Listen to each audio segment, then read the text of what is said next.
Hello guys, episode 7 आ गया है। तो हमने एपिसोड 6 के लास्ट में देखा था कि जिनवू ने एक बहुत बड़े स्पाइडर को मारा था, फिर उसके बाद दूसरे 6 हंटर्स को भी मारा था जिन्होंने जिनवू को धोखा दिया था। एपिसोड 7 के स्टार्ट में हम देखते हैं कि एक आदमी रूम में आता है और कहता है कि चीफ ये देखिए, सी रैंक डंजन में 6 हंटर्स मर गए हैं और सिर्फ 2 हंटर जिंदा बच गए हैं, और वो भी 2 हंटर जिनमें से एक डी है और दूसरा ई हंटर है। उसके बाद चीफ कहता है कि डंजन्स में ऐसा तो होता रहता है। दूसरा आदमी कहता है चीफ से कि उन दोनों हंटर्स ने उस डंजन की बॉस को भी मारा है एग्जिट करने से पहले। चीफ हैरानगी से अपने असिस्टेंट को देखता है तो असिस्टेंट कहता है कि डी रैंक हंटर यू जिनहू के पास बहुत ही ज्यादा एक्सपेंसिव इक्विपमेंट थे, शायद उसने मारा होगा बॉस को। अब वैसे तो हम जानते हैं कि वो जिनहू था जिसने बॉस को मारा था। यूजिन तो सिर्फ देख रहा था वहां पर, उसके पास एक्सपेंसिव इक्विपमेंट तो थे पर वो कुछ नहीं कर सकता था। चीफ कहता है कि मुझे डिटेल्स दो इस इंसिडेंट की। असिस्टेंट कहता है कि दूसरा जो ई रैंक हंटर बच गया था वो जिनवू था, जो लास्ट डबल डंजन में भी बच गया था, और जो 6 हंटर्स मर गए थे इस रिसेंट डंजन में उसमें डोनसुक भी है। सीन शिफ्ट होता है, जिनवू घर आता है। उसकी बहन खुशी से कहता है कि आज तो आपने बहुत अच्छे खाने लाए हैं, लगता है बहुत पैसे मिल गए हैं। लेकिन इतनी ज़्यादा अगर पैसे मिले तो आपका अपोनेंट भी ज़्यादा स्ट्रॉन्ग होगा, लेकिन आपको तो खरोच भी नहीं आया है। इसके बाद जिनवू को लास्ट डंजन याद आता है, वो कितनी आसानी से सारे हंटर्स को मारा था, उसे ज़रा भी हेसिटेशन नहीं हुई थी। जिनवू दिल में फिर सोचता है कि मुझे अपनी फैमिली के लिए स्ट्रॉन्ग बनना है और जिंदा रहना है। इसके बाद जब वो बियर पीता है तो उसके सामने स्क्रीन पॉपअप होता है। उसमें लिखा था कि आपकी बॉडी में हार्मफुल सब्सटेंस डिटेक्ट हुए है। इसी स्क्रीन में लिखा है कि ये सब्सटेंस आपके बॉडी को कुछ नहीं कर सकते। मतलब अब जिनवू समझ जाता है कि ये सब्सटेंस उसको कुछ नहीं कर सकते, मतलब उसकी बॉडी में ऐसा सिस्टम है जो इन चीजों को डिटॉक्सिफाई करता है। नेक्स्ट सीन में हम देखते हैं कि जिनवू सो रहा होता है। उसकी सिस्टर से आकर कहती है कि आपके लिए कॉल आया है, उसका नाम है यू जिनहू। यू जिनहू कहता है कि अचानक बुलाने के लिए सॉरी, फिर कहता है कि आपने मेरी जान बचाई, आपका बहुत बहुत शुक्रिया। उसके बाद जिनवू कहता है कि आपका भी शुक्रिया, आपने अपने हिस्से की स्टोन मुझे दिए, मेरा बहुत सारा काम हो गया है। जिनवू कहता है कि अच्छा ये बताओ इस इंसिडेंट के बारे में किसी को तो नहीं बताया। जिनवू कहता है कि नहीं, हमने तो सिर्फ सेल्फ डिफेंस में उनको मारा था। फिर जिनवू कहता है कि मुझे यहाँ क्यों बुलाया है। जिनवू कहता है कि मैं चाहता हूँ कि हम एक साथ काम करें। जिनवू साफ साफ मना कर देता है। जिनवू कहता है कि मेरी बात तो सुनो। बार बार इसरार करने पर जिनवू कहता है अच्छा बताओ क्या बात है। जिनवू कहता है कि सिर्फ 19 रेड्स। जिनवू कहता है तुम्हें क्या गिल्ड मास्टर बनना है। जिनवू कहता है कि मुझे लाइसेंस गिल्ड मास्टर बनना है। अगर मुझे गिल्ड मास्टर बनना है तो मुझे 20 रेड्स करने हैं। पहला रेड तो आपके साथ वो हो गया था। जिनवू कहता है यूजिन कंस्ट्रक्शन और रन के तुम दूसरे बेटे हो, तुम्हें तो पता है डंजन में बहुत ही खतरा है, उनमें कीमती स्टोन्स भी है, लेकिन बीस्ट भी है इस तरह के जिनका सामना अभी तक हमने नहीं किया है। जिनवू कहता है कि अच्छा आप लोगों का आइडिया ये है कि हंटर्स आप लोगों के लिए एम्प्लॉय हो और डंजन्स क्लियर करे। जिनवू कहता है कि हाँ ऐसा ही कुछ, और मेरा फादर चाहता है कि एस रैंक हंटर ही गिल्ड मास्टर हो। अब मसला यह है कि सारे देश में सिर्फ 7 ही एस रैंक हंटर्स है, ऐसा कैसे हो सकता है कि ये एक को हायर करे। जिनवू कहता है कि ऐसा एक एस हंटर है जिसने आज तक किसी गिल्ड को ज्वाइन नहीं किया है, उसका नाम है मिन बिंग जू, और वो अभी रिटायर भी हो चुका है। जिनहू की सारी इंटेंशन को जानता है कि वो अपनी फादर की कंपनी के लिए सारे कुछ कर रहा है। जिनहू यहाँ पर खाली हाथ नहीं आया होता है, वो जिनहू के लिए 30 बिलियन येन का ऑफर भी लाया होता है। वो कहता है कि मेरे साथ 19 बार चलोगे ये सारे पैसे आपके हो जाएंगे। जिनहू सोचता है कि मेरी सारी बातें उनको पता चल जाएंगी, इसलिए वो ये ऑफर ठुकरा देता है। दूसरे सीन में हम डोनसुक का दूसरा भाई डोंगसू को देखते हैं, जो अपने असिस्टेंट से कहता है कि जिस डंजन से 2 आदमी बचे हैं उनका डिटेल मुझे दो, और अपने असिस्टेंट से कहता है कि अगर मैं किसी और कंट्री में जाकर किसी का मर्डर कर लूँ तो क्या होगा। तो असिस्टेंट कहती है कि उस कंट्री के हिसाब से आपको सज़ा होगी, अगर हमारी कंट्री के हिसाब से अगर हुई तो थोड़ा बहुत नेगोशिएट हो सकता है। डोंगसू इन दोनों हंटर्स को देखता है, कहता है कि ये तो लल्लू पंजू है, इनको मैं आसानी से मार सकता हूँ, ये तो कोई मसला भी नहीं है। जिनवू और उसकी सिस्टर पार्क में आकर एक्सरसाइज करते हैं, और जिनवू अपनी सिस्टर से कहता है कि अगर आपके पास 13 बिलियन येन हो तो आप क्या करेंगी। तो जिना कहती है कि मॉम के मेडिकल बिल्स और अपनी स्कूल का फीस देकर और कुछ पैसे बचा लूंगी। इसके बाद जिनवू के सामने स्क्रीन पॉपअप होता है। उसकी रनिंग 10 की जगह 11 किलोमीटर हो चुकी होती है। वो नोटिस करता है इसकी सारी चीजें ज्यादा हो गई है। वो देखता है उसके बाद उसको दोबारा से रिवॉर्ड मिल गए हैं। उसको ब्लेस्ड रैंडम लूट बॉक्स भी मिल गया है और कस्ट रैंडम लूट बॉक्स भी मिल गया है। वो ब्लेस्ड रैंडम लूट बॉक्स चूज करता है। उस ब्लेस्ड लूट बॉक्स में एक चाबी निकलती है। वो चाबी एक डंजन में एंटर करने के लिए होती है, और इस डंजन का नाम होगा एलेक्सर ऑफ लाइफ, और इसकी मदद से किसी भी बीमारी को ठीक किया जा सकता है। दूसरे सीन में हम देखते हैं जिनवू अपनी माँ की साइड पर बैठा होता है। वो ये सोच रहा होता है अगर उसने कर पाया तो अपनी माँ को ठीक कर सकेगा। उसके बाद वो उस डंजन में जाता है और गेट ओपन करती उसे पता चलता है कि ये एक एस रैंक डंजन है जो कि बहुत ही ज़्यादा खतरनाक होने वाला है। जिनवू भी इस डंजन में जाता है। डंजन तो होता है बहुत खतरनाक, लेकिन इसके पास एक स्टोन भी होता है, टेलीपोर्टेशन। इस स्टोन की वजह से वो इस डंजन से बासानी बाहर भी आ सकता है, तो ये इसके लिए एक अच्छी पॉइंट है। अब इस डंजन का बीस इसके सामने आता है जिसका नाम होता है सर्बरस। इस सर्बरस का नाम रेड में लिखा होता है, तो जिनवू को पता चलता है कि ये जिनवू से भी खतरनाक है, मतलब इसका पावर ज़्यादा है। जिनवू अपने सारे स्किल्स आजमाता है लेकिन सर्बरस पर कुछ भी असर नहीं करता। बहुत सारे अटैक करने के बाद जिनवू की 30% हेल्थ जा चुकी होती है। ये बीस्ट इतना ताकतवर होता है कि जिनवू को उड़ा उड़ा कर इधर उधर फेंकता है और जिनवू बेचारा देख रहा होता है कि इसके साथ अब क्या करूं। जिनवू अपने हेल्थ का फुल रिकवरी भी इस्तेमाल करता है, अपने डैगर को निकालता है, उसकी आंखों पर भी हमला करता है, लेकिन सर्बरस को कुछ भी नहीं होता, न पैरालिसिस न कुछ और। जिनवू जाकर एक जगह पर शेल्टर लेता है और सोचता है कि क्या करना है। अब उसके सामने स्क्रीन पॉप होता है कि सिर्फ 3 मिनट तक आपको रुकना चाहिए, इसके बाद इस सर्बरस का ताकत कम होगा तो आप जीत सकते हो। जिनवू सोचता है कि 3 मिनट बहुत ही ज़्यादा है। वो अपना स्टोन निकालता है कि टेलीपोर्ट कर लूँ। इसके बाद अचानक से सर्बरस आकर हमला करता है और जिनवू का स्टोन भी कहीं गुम होता है और फिर से जिनवू भागता है, एक और जगह कवर लेने की कोशिश करता है। अब यहाँ पर सिर्फ 10 और 12% जिनवू की हेल्थ बची होती है। अब जिनवू रिस्क लेना नहीं चाहता। स्क्रीन पॉपअप होता है तो उसके अपने शॉप में एक डिवाइन हीलिंग चीज़ इसको नजर आती है। अब ये हीलिंग पोशन 300 गोल्ड कॉइन का होता है। अगर जिनवू इसे लेगा तो इसके 100 पॉइंट्स बढ़ जाएंगे। आप लोगों को पता होगा कि कसाका को मारने के बाद वो स्नेक जो था कसाका, उसको मारने के बाद उसको एक वैनम पॉइंट मिल गया था। अगर जिनवू उस पॉइजन को पी लेगा तो उसकी हेल्थ 20% तक बढ़ सकती है, लेकिन उसकी मसल जो है वो बहुत वीक होंगे। अब जिनवू को याद है कि वो जब ड्रिंक कर रहा था उसकी बॉडी में अल्कोहल जा रहे थे तो उसको कुछ फ़र्क नहीं पड़ रहा था, उसकी बॉडी से वो डिटॉक्सिफाई हो रहे थे। आखिरकार जिनवू वो पीता है तो उसकी बॉडी में जान आती है, तो वो सर्बरस पर काफ़ी ज़्यादा अटैक करता है। अब 3 मिनट भी पूरे हो चुके होते हैं, लेकिन भाई सर्बरस भी काफ़ी ख़तरनाक है। सर्बरस भी जिनवू की वाट लगा के रख देता है।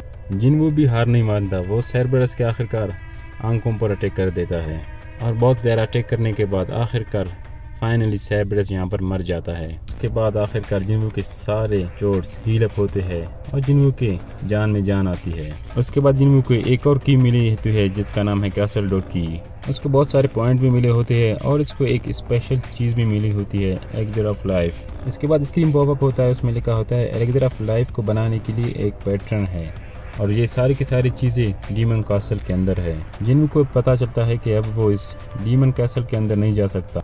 मतलब देखिए आप जिनवू का क्या हाल बना होता है। हेलो गाइस, तो सोलो लेवलिंग का एपिसोड 8 आ गया है। एपिसोड 8 के स्टार्ट में हम देखते हैं कि जिनवू अपनी माँ के पास बैठा हुआ है और सोच रहा होता है कि मुझे किसी भी तरीके से अपनी माँ की बीमारी का इलाज ढूंढना है। मतलब बीमारी का तो पता है जिनवू को, लेकिन अभी तक इतना पावरफुल नहीं है कि एक ही रेड में जाकर वो अपनी अचीवमेंट हासिल करे। आप लोगों को तो पता है पिछले एपिसोड में इन्होंने सर्बरस से लड़ाई की थी, तो इसका क्या हाल हुआ था। जिनवू बैठकर ये सोच रहा होता है कि मैं बिल्कुल भी हार नहीं मानूंगा, अपनी माँ का इलाज जरूर करवाऊंगा। दूसरे सीन में हम देखते हैं कि जिनवू अपने दोस्त के उस ऑफर के लिए मान जाता है। जिनवू कहता है कि मेरी भी एक डील है, हम दोनों सिर्फ डंजन में जाया करेंगे। वो पूछता है आखिर क्यों, तो जिनवू कहता है कि तुम्हें याद नहीं पिछली बार क्या हुआ था। जिनवू कहता है कि तुम्हें अपने फादर को ये बिलीव करवाना होगा, अगर तुम एक पावरफुल हंटर हो तो ये तुम काम कर सकते हो। जिनवू कहता है कि हम सी रैंक को खुद से पार करेंगे। यहाँ पर टेंशन लेने वाली कोई भी बात नहीं है, क्योंकि जिनवू जानता है वो आराम से सी रैंक डंजन पार कर सकता है, क्योंकि वो बहुत ही ज्यादा पावरफुल है भी। क्योंकि जिनवू को भी बहुत सारे पैसे भी कमाने हैं और उससे बहुत सारी चीजें भी जरूरत है, क्योंकि अब उसे ये चीज ज्वाइन करना ही पड़ेगा। इसके अलावा इसके पास कोई ऑप्शन ही नहीं रहता। इसी वजह से वो सिर्फ अपने दोस्त के गिल्ड को ज्वाइन करना चाहता है। अगर जिनवू कोई दूसरा ग्रुप ज्वाइन करता है तो इसकी पावर भी ज्यादा है कि दूसरे लोगों को भी पता चल सकता है कि ये लेवल अप होता रहता है। सीन कट होता है, दूसरी सीन में हमें जय को दिखाया जाता है। ट्रेनिंग करके जब ये बैठी होती है तो एक आदमी आता है सूटकेस लेकर। वो बंदा आकर इसे एक कार्ड देता है, कहता है कि आप हमारे गिल्ड में ज्वाइन होना चाहती है कि नहीं। दूसरे सीन में हम देखते हैं कि यू अपने फादर से गाड़ी में बैठकर बात कर रहे होते हैं। उनके फादर उसे बताते हैं कि हंटर्स के जो मिशन होते हैं वो गवर्नमेंट ही तय करती है, लेकिन टॉप 5 ऐसे गिल्ड्स भी है जो प्राइवेट है। प्राइवेट गिल्ड का ये फायदा है कि हंटर्स जो भी क्रिस्टल्स वगैरह देखेंगे अपने लिए उठाएंगे, वो सिर्फ हंटर्स को ही फायदा होगा। दूसरे जो गवर्नमेंट गिल्ड है उनमें गवर्नमेंट को भी फायदा होता है और हंटर्स को कम फायदा होता है। अब यही फायदा यो के फादर भी चाहते थे, इसीलिए वो अपना गिल्ड बना रहे हैं, क्योंकि अंदर से जो भी वैल्यूएबल डायमंड वगैरह क्रिस्टल मिलेंगे वो इन्हीं का होगा, वो पहले से भी ज्यादा अमीर हो जाएंगे। यो के फादर का यही सोच है। यो भी अपने फादर को कहता है कि आप चिंता बिल्कुल न लें, पूरी तरीके से काम हो रहा है। यो के फादर उसके सारे शर्तें मान लेता है और कहता है कि जो तुम्हें पैसे चाहिए, जो भी चीज चाहिए मैं कर लूंगा, लेकिन मुझे डंजन से वो क्रिस्टल्स वगैरह ला कर दो, क्योंकि ज्यादातर वैल्यूएबल जो चीजें होती है वो गिल्ड ही रखती है। इसीलिए इनके फादर चाहते थे कि जो भी वैल्यूएबल चीजें होंगी वो इन्हीं का होगा। सीन शिफ्ट होता है, हमें जिनको दिखाई देता है वो पार्क में इधर उधर टहल रहा होता है। वो ये सोच रहा होता है कि वो अपनी पावर कैसे बढ़ाए। वो ये सोच रहा है कि काश मुझे एक ऐसा सीक्रेट बॉक्स मिल जाए जिससे मेरी पावर अप हो जाए। देख रहा होता है कि कुछ ना कुछ तो करना होगा। वो ये सोच रहा होता है कि अगर मैं पेनल्टी कर दूं तो दोबारा से मुझे सेंटीपीड से लड़ना होगा, लेकिन दोबारा सोचता है कि उससे मुझे कोई भी एक्सपी नहीं मिलने वाला। अचानक से जिन्वू के फोन में एक मैसेज पॉपअप होता है। यहाँ पर एक मिशन है डी रैंक डंजन का। जिन्वू ये सोच रहा होता है कि अब मुझे इस मिशन को तो करना पड़ेगा। फिर सोचता है कि मुझे करना चाहिए या नहीं करना चाहिए, क्योंकि जिन्वू के लिए अब डी रैंक बिल्कुल आसान है। लेकिन दोबारा सोचता है कि कुछ ना करने से बेहतर है कुछ कर पाए। सीन कट होता है। दूसरी सीन में हम देखते हैं कि हमें दो बड़े गिल्ड्स के लीडर दिखाई देते हैं। यहाँ पर दोनों बात कर रहे होते हैं। यहाँ पर जो बैठा हुआ चश्मे वाला बंदा है ये दूसरे आदमी से कहता है कि मैंने तुम्हें इसलिए बुलाया है कि मैं तुम्हें वो इंसिडेंट के बारे में बताऊं। ये वो इंसिडेंट के बारे में बात कर रहे थे जिनमें जिन्वू और उसका दोस्त जो बचकर निकल गए थे, लेकिन वो दूसरा बंदा बात नहीं करना चाहता था। दूसरी तरफ हमें दिखाया जाता है ली को, जो अपनी मदर से बात कर रही होती है। उनकी मौसी कहती है कि वापस आ जाओ, लेकिन ली बहुत ही गुस्सा कर देती है। हम देखते हैं कि ली के फोन पर भी एक मैसेज पॉपअप होता है। सीन कट होता है। हम दूसरे सीन में देखते हैं कि यहाँ से आ रही होती है चाय और दूसरी तरफ से जा रही होती है वो आदमी। चाय कहता है चश्मे वाले आदमी से कि मेरे लिए एक ऑफर आया था एक बहुत बड़े गिल्ड से, लेकिन मैंने उन्हें मना कर दिया है। वो चश्मे वाला आदमी कहता है कि अगर तुम मुझसे पूछने आती तो मैं भी कहता कि नहीं करूँ उनके लिए काम। दूसरे सीन में हम देखते हैं कि वो आदमी जो चश्मे वाले आदमी से बात करने आया था, हम अगर बात करें कि उनके दरमियान क्या बात हुई थी, वो एक आइलैंड के बारे में बात कर रहे होते हैं। वहाँ पर एक रेड हुई थी जहाँ पर बहुत सारे लोग मारे गए थे।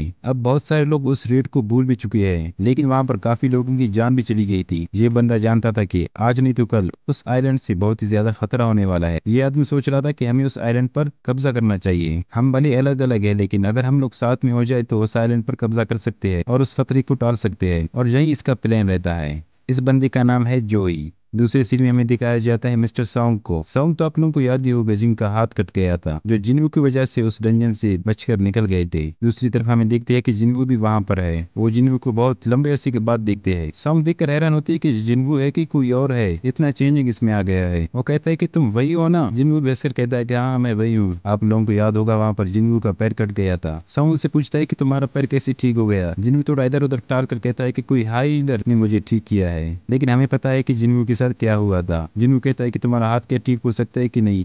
सॉन्ग कहता है कि इसमें बहुत ही ज्यादा देरी हो गई है, अब कुछ नहीं हो सकता, लेकिन मैं अभी दोबारा से मिशन करने वाला हूँ, इसीलिए यहाँ पर हूँ। जिन्वू कहता है वो डी रैंक वाला मिशन। सॉन्ग कहता है हाँ वही मैसेज मुझे भी आया है। मतलब जिन्वू और सॉन्ग एक साथ रेड करने वाले हैं उस डंजन में। जिन्वू और सॉन्ग वहां पर जाते हैं डंजन के सामने, देखते हैं कि उनके वो साथी बचे हुए थे उस डंजन में, वो सब इधर आए हुए हैं। मतलब उन सबको वो मैसेज आया हुआ था। ली जिन्वू को देखकर बहुत ही ज्यादा खुश रहती है और हैरान भी होती है, लेकिन वहां पर ये दोनों आदमी जिन्वू को देखकर अपना मुंह फेर लेते हैं, क्योंकि उनको शर्म आती है, क्योंकि इन्होंने जिन्वू को वहां पर मरने के लिए छोड़ दिया था, क्योंकि वो जिन्वू से नजर नहीं मिला रहे थे, क्योंकि जिन्वू ने उनकी जान बचाई थी। ली जिन्वू से पूछती है कि तुम कैसे हो, मतलब इतने दिनों के बाद जिन्वू को देखी है। वो कहती है कि मैं वहाँ पर हॉस्पिटल भी आई थी, लेकिन वहाँ पर तुम डिस्चार्ज हो गए थे।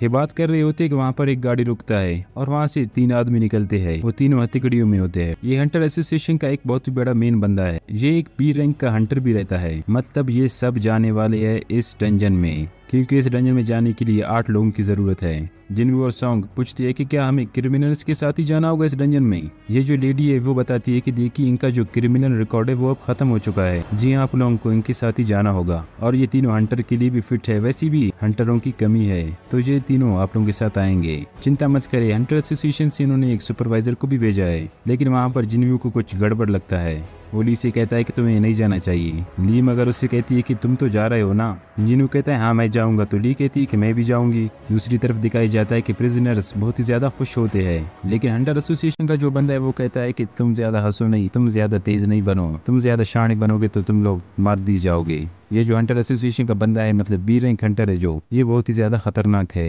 यहाँ पर टीम लीडर को चुना जाता है, जो कोई और नहीं मिस्टर सॉन्ग है। मिस्टर सॉन्ग कहते हैं कि आप सभी का बहुत बहुत शुक्रिया, खासतौर पर जिनवू का। यहाँ पर ये आदमी हमारे जिनवू को ऑब्जर्व कर रहा होता है। फायरिंग का डंजन में जाने का वक्त हो चुका होता है।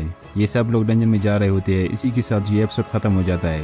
एपिसोड 9 के स्टार्ट में हम देखते हैं कि वो कैदी पागलों की तरह गॉब्लिन्स को मारते रहते हैं। मिस्टर सॉन्ग कहते हैं कि मुझे तो समझ नहीं आ रहा इनमें से मॉन्स्टर्स कौन है। वहाँ पर जिनवू भी बहुत सारे मॉन्स्टर्स को मार देता है।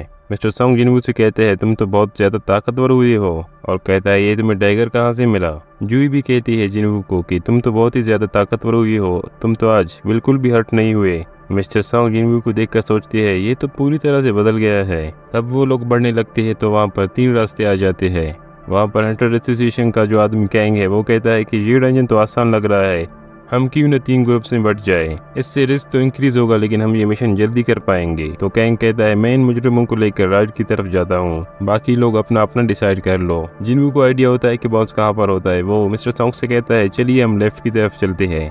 यहाँ पर किम और उसका साथी सेंटर वाले रास्ते से चलते हैं। किम और उसका दोस्त कहते हैं कि मिस्टर सॉन्ग तो कम लेवल वाले आदमी के साथ गया है, इस बार भी हम जीतेंगे। लेकिन उसका आदमी कहता है कि पिछली बार क्या हुआ था आपको याद है। वो कहता है कि खैर जब ये मिशन कंप्लीट होगा तो मैं जिनवू से माफ़ी मांग लूंगा। ये दोनों थोड़ा बैड फील करते हैं क्योंकि उस टाइम उन्होंने जिनवू को वहाँ अकेले छोड़ दिया था।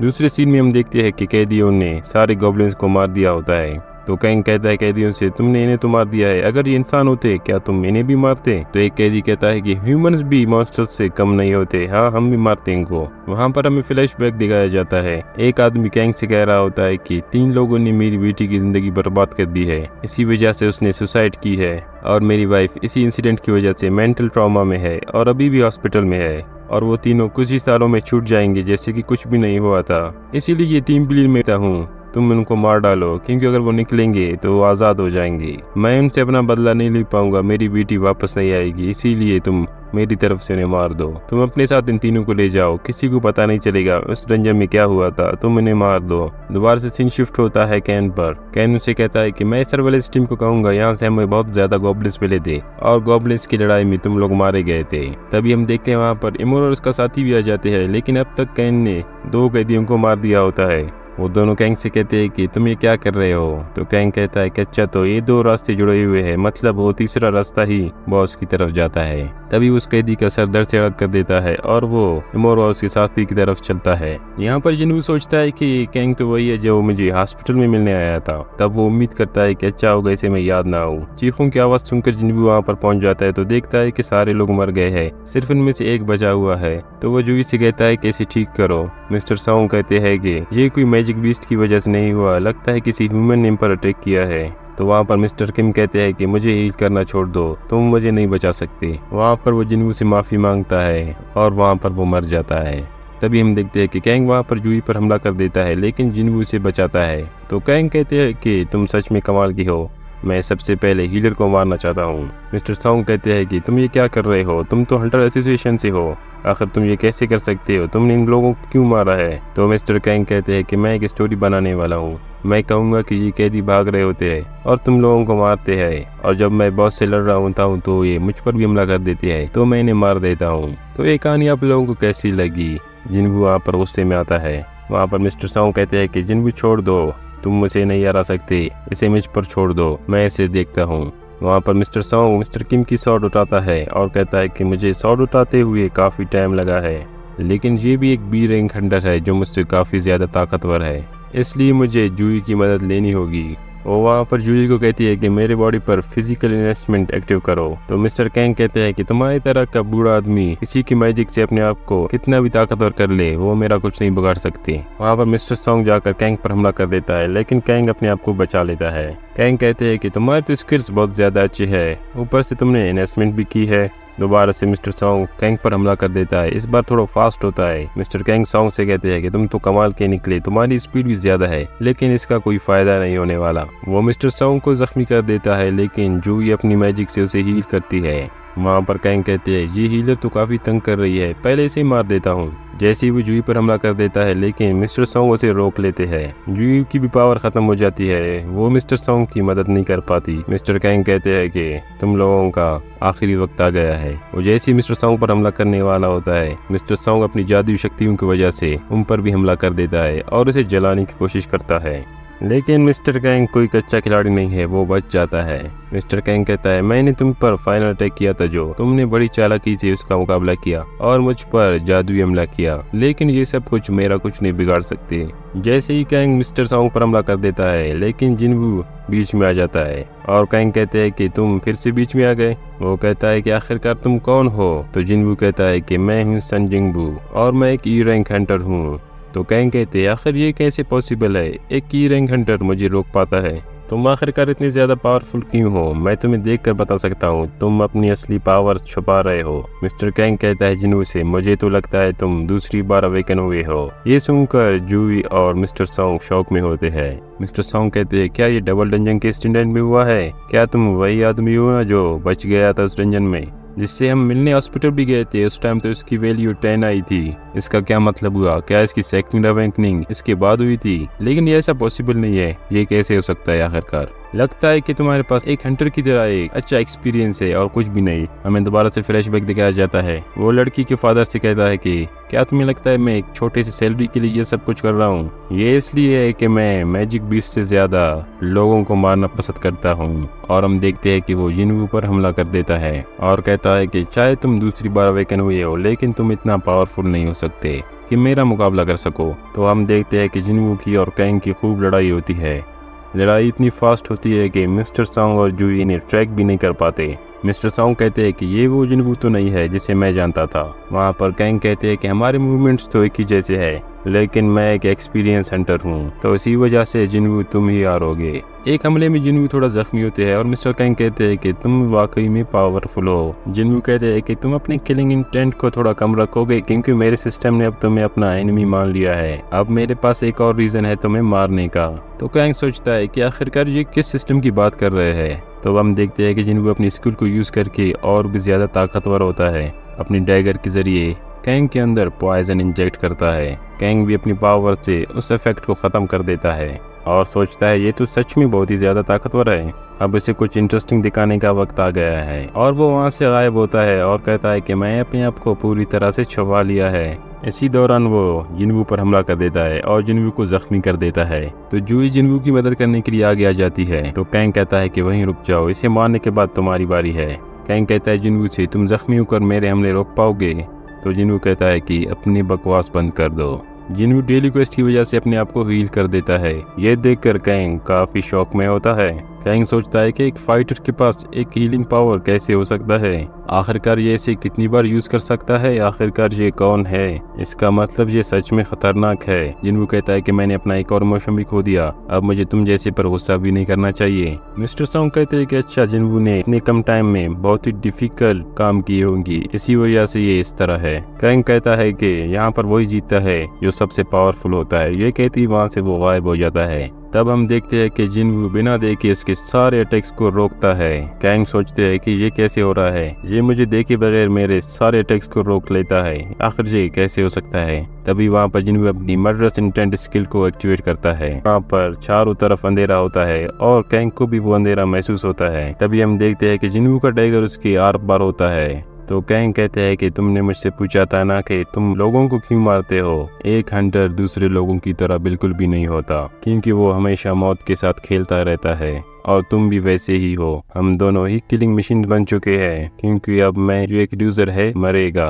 और यही एक लॉजिकल रूल है। पर आखिरकार तुम हो कौन? तुम एक असैसिन हो जो हीलिंग मैजिक यूज कर सकता है। तो जिनवू कहते हैं कि मुझे भी नहीं पता मैं कौन हूँ। कैंग कहते हैं कि अब तुमने मुझे मार दिया है तो तुम अपनी आइडेंटिटी किसी से भी नहीं छुपा सकते। जिनवू कहते हैं कि मैं तुम्हें बताऊं, मैं एक ऐसा हंटर हूँ जो हमेशा ग्रो करता रहता है। तब हम देखते हैं कि जिनवू को कैंग को मारने से रिवॉर्ड मिलते हैं। जिनवू सोचते हैं कि ये सच है कि किसी को मारने से मेरे पावर्स एक्टिवेट होते रहते हैं और मैं ताकतवर बन रहा हूँ, लेकिन ये भी सच है कि मैं कुछ खो रहा हूँ। इसके बाद मिस्टर सॉन्ग और जूई उसे थैंक यू कहते हैं। जिनवू से कहता है कि आप लोग बाहर जाए, मुझे इस डंजन को अब क्लोज करना है। तभी वहाँ पर वो लोग बाहर आते हैं और जिनवू बॉस को हराकर भी बाहर आ जाता है। थोड़ी देर बाद वो वहाँ आ जाता है और कहता है कि मुझे नहीं लगा था कि मिस्टर कैंग उन मर्डर्स में शरीक है, मुझे इन पर ध्यान देना चाहिए था। वो जिनवू की तरफ देखता है और सोचता है कि ये तो वही ई हंटर है जिसे हम हॉस्पिटल में मिले थे, लेकिन ये अब इतना चेंज कैसे हुआ है? वो जिनवू से कहता है कि मुझे माफ कर देना, मेरे साथी की वजह से आप लोगों को प्रॉब्लम हुई है। तो क्या आप बता सकते हैं कि मेरे साथी को किसने मारा है? तो जिनवू सोचता है कि लगता है कि अब मैं अपनी आइडेंटिटी को ज्यादा देर तक नहीं छुपा पाऊंगा। इसका ये मतलब है कि यो के साथ मेरा कोलैबोरेशन यहीं पर खत्म होता है। तब हम वहाँ पर देखते हैं कि मिस्टर सॉन्ग सारा इल्जाम अपने ऊपर लेता है। तब वो कहते हैं कि आप तो एक सी रैंक हंटर है, आपने एक बी रैंक हंटर को कैसे मार दिया? तब मिस्टर सॉन्ग जूही की तरफ इशारा करते हैं और वो कहते हैं अच्छा तो आपने एक हीलर की मदद से उसे मार दिया है। मिस्टर सॉन्ग जिनवू से कहते हैं कि मैंने इल्जाम इसीलिए अपने ऊपर लिया है क्योंकि पिछले डंजन में मैं आपका उदाहरित हूँ, पिछले डंजन में आपने हमें बचाया था, इसी वजह से ये इल्जाम मैं अपने ऊपर ले रहा हूँ। दूसरे सीन में हम देखते हैं कि जूही जिनवू को एक मैजिकल आइटम दिखाती है। इस आइटम को जिनवू ने डबल इंजन में जूही को दिया था। इसी के साथ ये एपिसोड खत्म होता है। तो ये एपिसोड आप लोगों को कैसी लगा हमें कमेंट में ज़रूर बताइएगा।